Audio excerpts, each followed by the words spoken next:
اختتمت المرحلة الأولى من الدوري اللبناني إن كان على صعيد الدرجة الأولى أو الدرجة الثانية، وتأهلت الأندية إلى الدورة الرباعية والتصفية الأخيرة.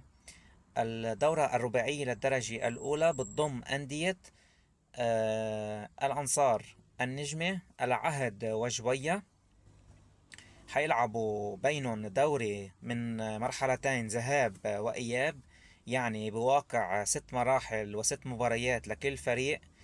والنقاط يلي جمعوها بالمرحلة الأولى سيتم تقسيمها على اثنين، على أن تحتسب النصف نقطة نقطة، يعني اللي معه 20 نقطة بيصير معه 10 نقاط، واللي معه 21 نقطة بيصير معه 11 نقطة. وعلى صعيد التصفية النهائية للأندية الأواخر حتلعب أندية الرياض العباسية، التضامن سور، والراسينج أيضا تصفيات فيما بين بنفس النظام، على أن يهبط نادي إلى الدرجة الثانية ويرافق نادي البرج يلي انسحب من البطولة، علما أنه الراسينج حظوظه كتير ضئيلة بالبقاء ضمن أندية الدرجة الأولى. على صعيد الدرجة الثانية حتلعب أيضا أندية طرابلس، السلام زغرتا، الإخاء الأهلي علي، والرسالة طورة دورة وتصفية للأندية الأوائل بنفس نظام الدرجة الأولى.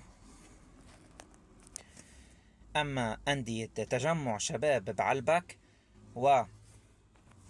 والإرشاد الشحيم وسبورتينج الرياضي حيلعبوا أيضا تصفية فيما بينهم ليهبط نادي واحد منهم إلى مصاف أندية الدرجة الثالثة عفوا.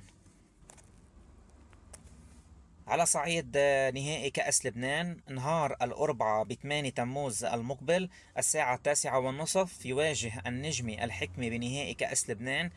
و الفيفا وكأس العالم ألغوا مبارياتهم بهيدا النهار لا حتى لا يتم سحب مشاهدات كأس العالم من خلال هيدي المباراة.